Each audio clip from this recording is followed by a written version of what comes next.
For the record, my name is John Doyle. I'm also an attorney. It's not my purpose here today to cross-examine you. Probably what I have to say should be in the public comment section, but I was here this morning. I've got an important meeting, and I'll be very brief if I could. Okay. I, like most of the folks here, had no idea of this particular proposal until the last few weeks that it came out in the newspaper. And frankly, at that time, I was very apprehensive about this proposal. But today, when I hear this presentation, that they're going to be servicing 8 to 9 million people, 4,000 tons of garbage a day, a lifespan of 95 years, 1 train per day, 5 days a week, I'm no longer apprehensive. I'm terrified. Amen.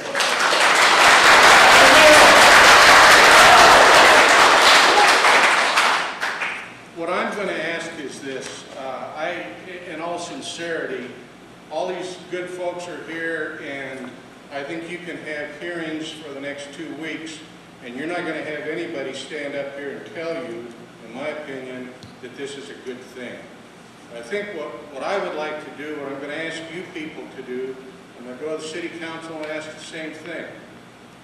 At some point, I would like you to consider a joint meeting with the City Council, possibly in the evening, to give more folks a chance to appear. And that we change the venue, because frankly, and my hearing's not that good anyway, but I had a very difficult time understanding what anybody said. I'm the first to admit I really don't know all the facts about this thing. This is something that's very new to me, but I do know this. I think the basic function of our government is to promote the public welfare. And I don't think that there is any argument that can be made that this proposal is in the public welfare.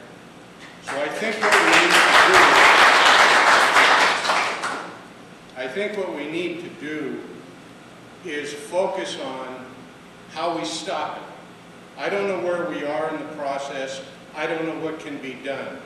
But I think between the two governmental agencies, there has to be some further investigation, some further facts gathered. If it's a situation in the past process that there have been mistakes made, let's correct the mistake. If it's a situation that somebody was asleep at the switch, it's time to wake up. So the other comment I want to make is I've heard around the community, I've heard reported from here some comments about we're trying to politicize this thing. And I would urge this commission as well as this group of people, let's not politicize this. This isn't an issue of Republican and Democrat and liberal and conservative. It's a question of right and wrong. And I think what we need to do is keep our eye on the ball, move in a direction to see what we can do to stop this. Thank you. I hope you'll hold your questions to... Yeah, that's fine, and I'm not a lawyer, so okay. don't worry. My name is Mike Maher, and I live in Winnemucca because I want to. And I've just got a couple questions. How financially stable is your company, and how ethical is it?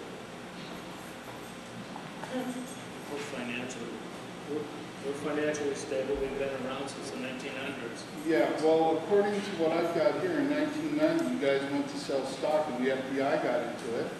And then in 1991, you couldn't make payments of over $1.5 million to 430 of your shareholders. And then in 1999, one of your vice presidents went to jail for bribery. So, you know, give me a reason why we should take for granted what you just ran by us. Let me explain those circumstances. When NorCal was founded, it was founded by a group of partners called the Scavengers Protective Association in San Francisco. It merged with another company, a handful of partners, and became NorCal. As the partners grew, the partners became, each partner not only drove the truck, but also worked in administration. So the partners became jealous of one another and started spending their finances rather flagrantly. And as a consequence, the company almost went into bankruptcy. What happened was, with the 435 shareholders, the NorCal Employee Stock Ownership Plan purchased the shares of the company and became employee-owned. As a consequence of that, not everyone who's a partner, when you have 435 partners, is going to be happy. And as a consequence, we faced several lawsuits regarding the distribution of the shares. That has since been resolved many, many years ago. NorCal is an employee-owned company. They're extremely well-positioned financially. Regarding the vice president that was involved with the bribery, that is San Bernardino County, California. We were managing the landfill system for the county of San Bernardino, and we had a rogue employee who made some side deals with the county administrator.